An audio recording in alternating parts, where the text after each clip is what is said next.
Did you know that new construction home builders in Middle Georgia are offering thousands of dollars in incentives to buy their new construction homes?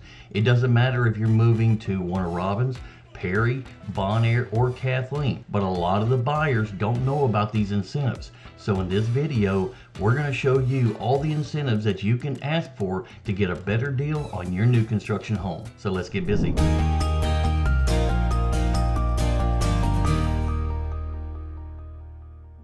Hey guys, I'm Chris, your real estate problem solver. I'm an investor and a real estate agent in the Middle Georgia area. So if you have any questions about real estate in the Middle Georgia area, make sure to reach out to me. My information is in the description below. So let's get into new construction builder incentives to get a better deal on your new construction home in Middle Georgia. Okay, to start off with, so what are new construction builder incentives? Well, right now the market is kind of slow and builders are still building houses and they've got to get them sold. So when they don't sell fast enough, builders will offer incentives to buy their house and get the house sold in a timely manner. So when the house doesn't sell fast enough, they offer these as kind of a sweeten the pot deal to get you to come in. Especially right now towards the end of the buying season, which is usually during the times that kids are out of school. It's getting back into school time now at the time of this video, so the buying is kind of slowing down. So builders are starting to add more incentives to get buyers to buy their houses. So how do you get these incentives? Well, the easiest way is to get a knowledgeable realtor to negotiate the deal for you. The realtor should know what the incentives are for these new construction homes and know to ask for them and advise you on which ones to ask for and which ones to let go. So unless you're an experienced home buyer, it's probably best to get a realtor to fight this battle for you, because you want to avoid the common mistakes that a lot of people make. One is trying to look for freebies in the deal instead of paying attention to the total cost of the house. The builder could end up charging you a premium for the house because they added a bunch of freebies when the market won't support the appraised value of what you're trying to buy the house for. Another common mistake to avoid is not reading the fine print. Read the entire contract, because not only does the builder offer incentives, but depending on the lender that you use, the lender could be offering incentives as well. And if it's not on paper, it doesn't exist. So make sure that any incentives that you negotiate are actually on paper and agreed to by the party that's offering it, whether it's the builder or the lender. And while we're talking about contracts with new construction builders, make sure to read the contract specifically for a clause that may allow the builder to raise the price if the market changes a certain amount or if cost of building materials goes up a certain amount. We found this to be really common back during COVID when the market went straight up in overnight. Builders were having to pay more for building materials, so they would add into the contract that if building costs went up a certain amount, then they could raise the price without your approval and you would still be under contract to buy the house or lose your deposit. So make sure to be aware of that. Now, of course, if the market goes down and the value of the house goes down, they're not going to adjust it in that direction, but they will adjust it going up. So make sure to watch out for that and try to negotiate that little clause out of the contract. And then one more common mistake that a lot of people make is they get their heart set on one particular house. Now, even though it may sound like a great deal, make sure to comparison shop. There's a lot of builders around here in Middle Georgia, and there's a lot of neighborhoods that are still going up. So even though you fall in love with one house, don't be afraid to go to another neighborhood and check out another house and see what kind of incentives they're offering for their houses.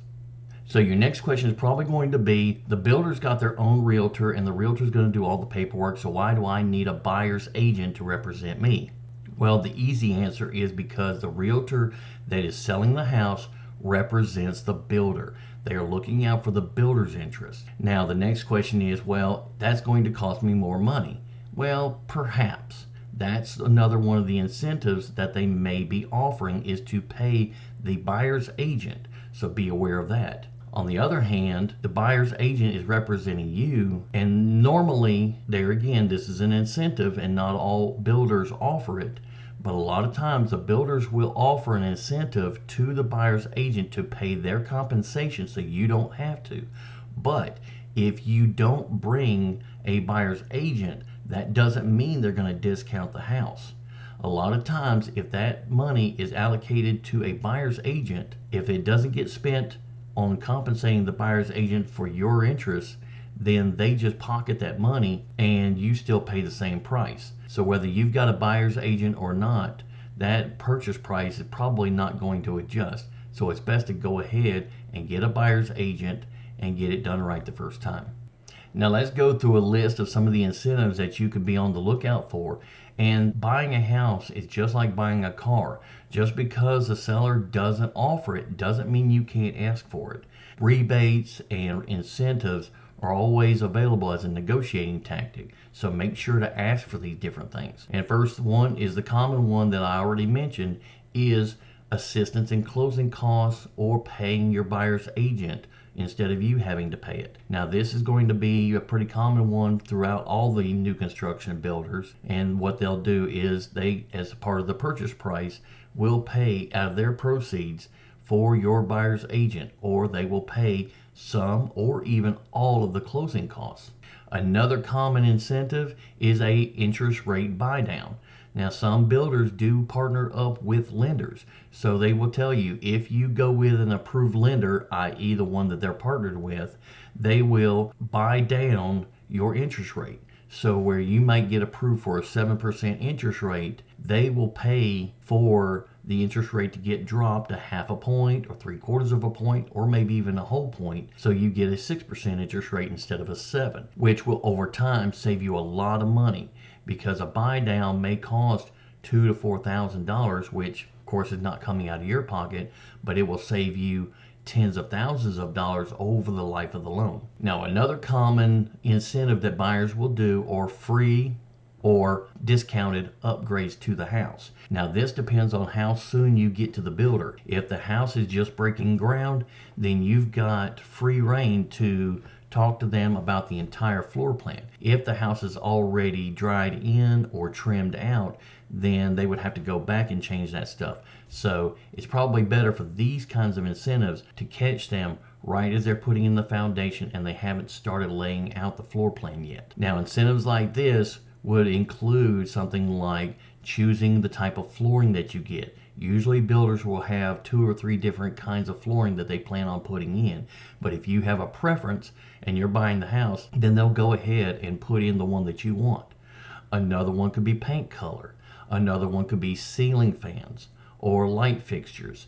If they have 2 or 3 different ones that they normally put in the different models that they're building, then you can go ahead and say, hey, I want this one and this one. Then they'll go ahead and put it in as an incentive for you to buy the house. Now we do have a couple builders, and I don't know if these incentives are still in play yet, but a lot of them were offering like $20,000 or $25,000 worth of upgrades to the house if you buy, of course, at full asking price. Now here's a trick to this part, so pay attention. When they offer these upgrades, they are upgrades that may include a larger bathtub and a smaller shower, or vice versa, which means they're moving partition walls.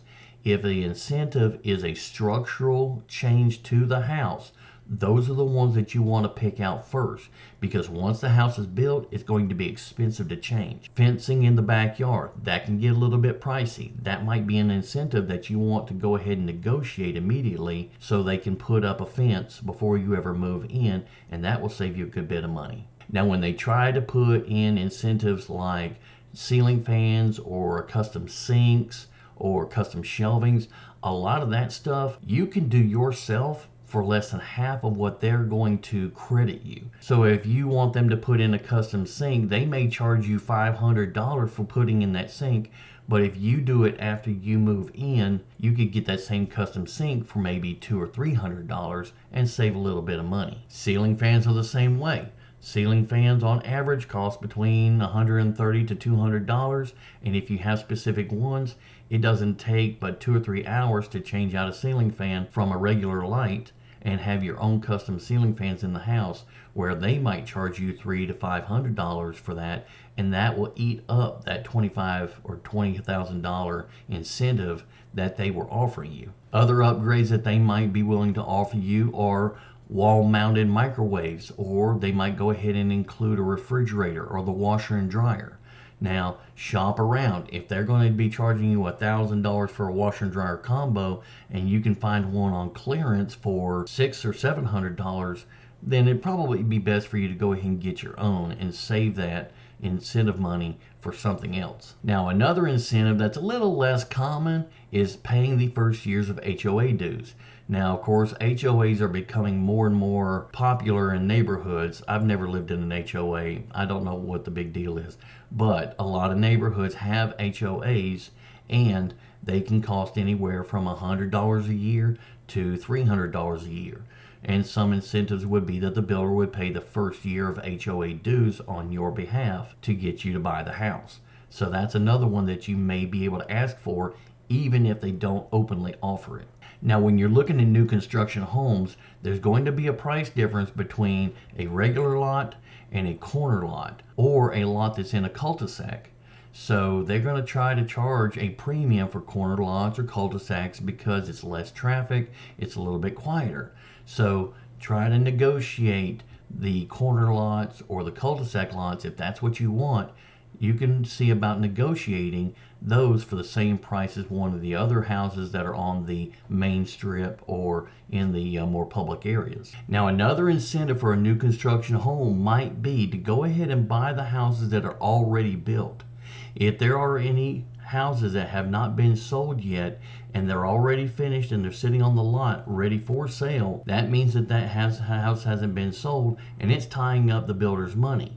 So they may give you a lot more of an incentive, or just flat out sell it at a lower price because it's already finished, it has not been bought, and they've got to get their tied up money out of that house. So also be aware to look for the houses that are already finished in the neighborhood that haven't sold yet. Now, in Middle Georgia, new construction homes usually come with some kind of a home warranty, because the builder will give you a 1-year warranty on their labor for building the house. That's pretty common. But what's not common is extending the warranty. So one thing that you can negotiate is an extended warranty to 2 or maybe 3 years to cover the labors or anything in the house that they put in. That way, if anything goes wrong, then they will come back and fix it for free. So that's another incentive that you can negotiate even if they don't openly offer it. Now, another builder incentive that is very uncommon, but you can negotiate it because the owner of the property and the owner of the house that is selling it is the builder. So they've been paying the property taxes on that property until the house gets sold. And one more incentive that you could, just like getting them to pay the first year of HOA dues, you could possibly get them to pay the rest of the year or next year's property taxes. Depending on the size of the house, that could be a significant savings. Now, again, each builder is probably going to have at least 3 or 4 different models of homes that they're building in that neighborhood. So if you insist that you want to buy a house in that specific neighborhood, you should have 3 or 4 models to choose from. So make sure to read over all the amenities, read over the floor plans. If you like the model of one house, but you want the layout of another house, talk to them.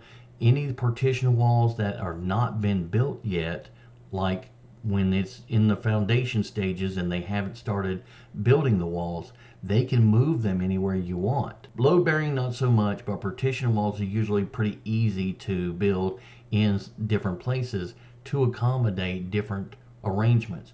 You may want a larger walk-in closet. You may want a bigger shower and a smaller, plainer bathtub. You can negotiate these things while the house is still in the building stage.